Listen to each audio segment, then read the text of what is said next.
전쟁에는 너희가 싸울 것이 없나니 대열을 이루고 서서 너희와 함께한 여호와가 구원하는 것을 보라. 유다와 예루살렘아, 너희는 두려워하지 말며 놀라지 말고 내일 그들을 맞서 나아가라. 여호와가 너희와 함께하리라 하셨느니라. 아멘. 아멘. 할렐루야. 네. 오늘 이 본문의 말씀의 배경은요, 모압과 암몬 족속이 이 마온 사람들과 힘을 합쳐서 이 여호사밧이 다스리고 있는 남쪽 유다를 침공해 들어왔던 사건입니다. 사실 엄밀히 따지면 이 모압과 암몬 족속은 그렇게 강성한 족속들이 아니에요. 더군다나 이 남유다를 침공할 정도의 힘이 있는 그런 족속들이 아니었다는 겁니다. 모압과 암몬이 어떻게 태동된 족속이냐면, 여러분, 아브라함의 조카가 누구죠? 그쵸, 롯입니다. 자, 아브라함의 조카가 롯인데, 그 롯이 아브라함과 결별을 한 이후에 그가 선택해서 가서 살았던 것은 소돔과 고모라죠. 그런데 그것이 너무 패역하니까 하나님께서 그 땅을 멸망시키십니다. 그 소돔과 고모라 땅을 멸망시킬 때 하나님은 아브라함을 보시고 이 롯의 가족들을 구원해내세요. 그 과정 중에 롯의 아내가 뒤돌아봐서 손기둥이 되어버리죠. 그래서 롯과 그의 두 딸만 살아남게 됩니다. 근데 어떤 일이 벌어지냐면, 이 두 딸이 대를 잇겠다고 자신의 아버지가 술을 먹고 잠들어 있을 때 그 아버지에게 들어가서 아버지랑 동침 거예요. 이 말도 안 되는 일이 벌어진 거죠. 자, 그래서 태어난 아들이 암몬과 모압이에요. 자, 그렇게 태어난 그 암몬과 모압을 주축으로 해서 이 민족이 형성이 됐는데, 근데 여러분, 이들이 태동된 그 자체가 거룩하지 않다고 보니까 성경 곳곳에 이 암몬과 모압 족속은 하나님의 뜻에서 벗어난, 하나님의 뜻을 어기는 그런 내용들로 존재를 한다라고 하는 겁니다. 자, 어쨌건 이 암몬과 모압 족속은 이 남쪽 유다를 침공할 정도로 그렇게 센 자들이 아니었다는 거예요. 근데 여러분, 이 당시에 이 남쪽 유다의 왕은 여호사밧이었는데, 이 여호사밧은요, 원래 하나님 앞에 합장이 서려고 노력했던 그런 왕이에요. 남쪽 유다에 몇 안 되는 하나님의 방식으로 나라를 경영해 보려고 했던 왕 중에 한 사람이 여호사밧입니다. 어떻게 했느냐면, 그 남쪽 유다 각 고을마다 관리와 레위 지파를 파견하는 거예요. 그래서 그곳에서 하나님의 말씀을 가르치도록 하는 거죠. 그래서 백성 전체가 하나님의 말씀 가운데서 살아가는 것을 이루려고 노력을 합니다. 근데 이게 하나님께서 기뻐하시니까 그런 모습 속에서 이 여호사밧이 다스리던 남쪽 유다는 굉장히 강성함을 유지하도록 만드셨다는 거예요. 그러니까 원래 이 암몬과 모압 족속이 이 남쪽 유다를 침공할 수가 없는 상태, 뭐 강성했다 할지라도 남유다를 넘볼 수 없는 상태였다는 거죠. 근데 그런 중에 어떤 일이 벌어지냐면, 이 남유다의 왕이었던 이 여호사밧이 북쪽 이스라엘의 왕이었던 아합과 사돈지간을 맺어요. 물론 뭐 정치적인 이슈가 있었겠죠. 근데 그 사돈지간을 맺으면서 이 모든 것이 뒤틀어지기 시작합니다. 아합이 누구죠? 많이 들었던 왕이죠. 그죠? 엘리야 이야기에 나왔던 그런 왕입니다. 이 아합 왕은요, 악한 왕이었어요. 그의 아내 이세벨은요, 이방의 공주로서 이 아합에게 시집 올 때 그 이방에서 끌고 들어온 그 바알과 아세라 목상을 그 아합 왕에게 전달해 줬고, 이 아합 왕은 그걸 가감없이 받아들여서 산당을 짓고 그 우상 숭배에 함께 빠져버린 거예요. 하나님께서 절대로 기뻐하시지 않는 자가 아합이었어요. 근데 그런 아합과 이 여호사밧이 사돈지간을 맺어요. 자, 이때 이 아합이 여호사밧에게 뭐라고 얘기하느냐면, 야, 우리가 사돈이 됐으니까 이제 내가 전쟁을 좀 치러야 되는데 너 우리를 좀 도와달라. 그 전쟁이 어떤 전쟁이냐면, 이 아합 왕의 아버지 때 뺏겼던 길랏 라못이라고 하는 곳을 탈환하는 거였어요. 그래서 이 여호사밧과 이 아합이 합세해서 이제 이 길앗 라못을 쳐들어갑니다. 근데 이 라못이라고 하는 곳은 어떤 곳이었냐면 도피성이라고 알려져 있었고 갓지파의 땅이다 이렇게 알려져 있었습니다. 근데 하나님께서는요 그 길앗 라못을 이 아합이 침공하기를 바라지 않으셨어요. 근데 결국 그 짓을 저지르죠. 그 침공에 들어갔을 때 어떻게 됩니까? 철저하게 깨져요. 아합 왕은요 그 전쟁에서 죽어요. 이렇게 되면서 북쪽 이스라엘과 남쪽 유다가 모두가 다 그 국력이 쇠락해져 버립니다. 자, 그러다 보니까 제가 서두에 말씀드린 대로 암몬과 모압 족속이 원래 이 남쪽 유다를 넘볼 수 없었는데 이렇게 남쪽 유다가 쇠락해지자 이 암몬과 모압이 이제 협동을 해서 이 남쪽 유다를 침공해 들어오는 거예요.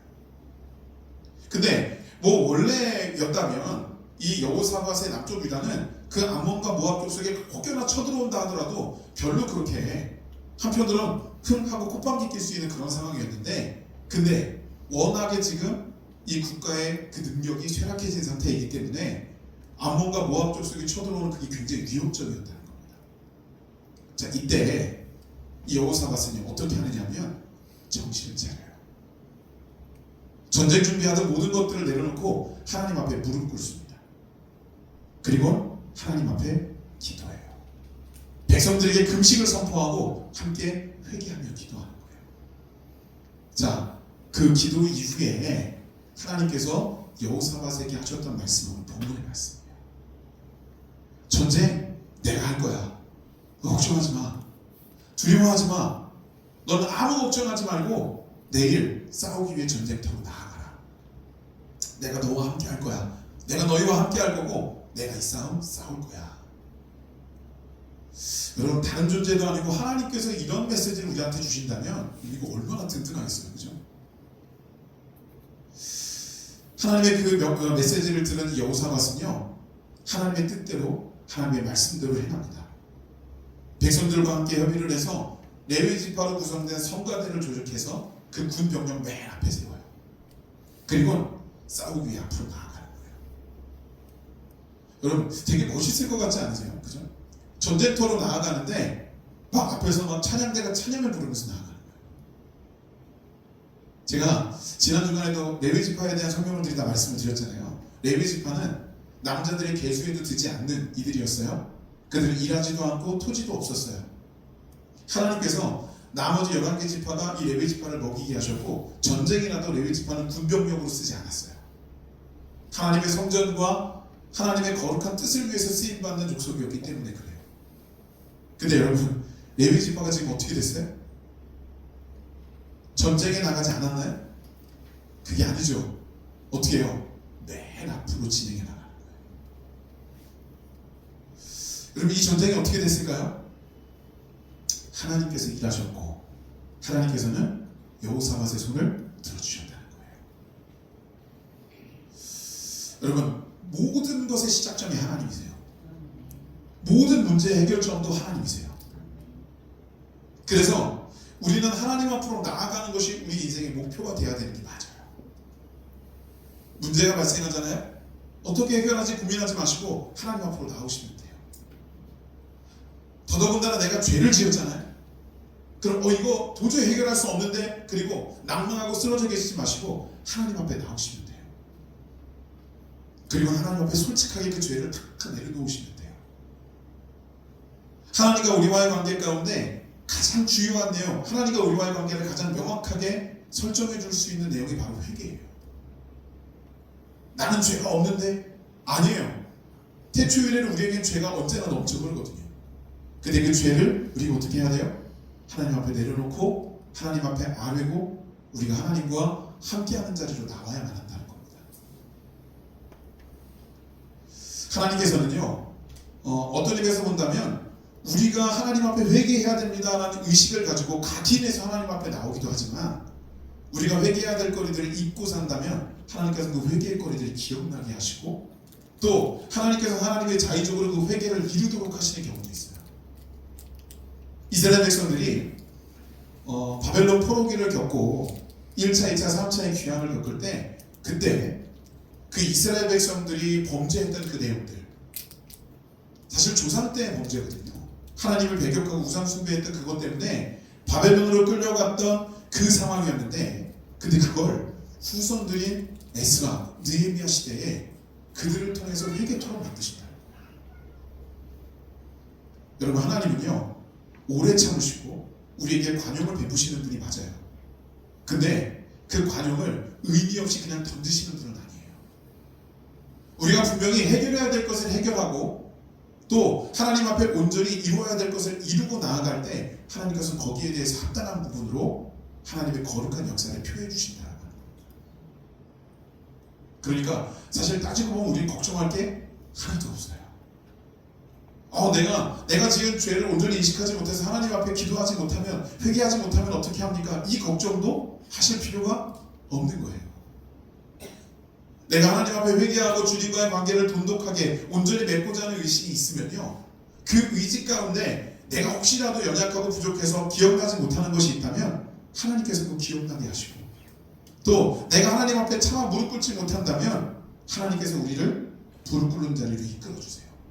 그래도 무릎 꿇지 못한다면 성경이 어떻게 되어 있냐면, 내가 하나님 앞에 기도할 수 없을 때 성령께서 나를 위하여 기도하신다라고 말씀하고 있거든요. 여러분, 하나님 우리를 그렇게 이끌어 가세요. 그러니까 우리가 예배 드리고 하나님 앞에 나올 때요, 단 1%도 걱정하실 이유가 없어요. 간혹 제가 가르치는 청년 가운데 그런 말 한때 청년이 있어요. 목사님, 제가요 죄를 너무 많이 지었어요. 그 20대 나이에 무슨 죄를 그렇게 험악하게 지었길래 죄가 너무 많아서 제가 하나님께를 못 따라오겠어요, 이런 얘기를 하는지 모르겠는데 어쨌든 그런 고백을 하더라고요. 근데 여러분, 제가 분명하게 얘기해 줬어요.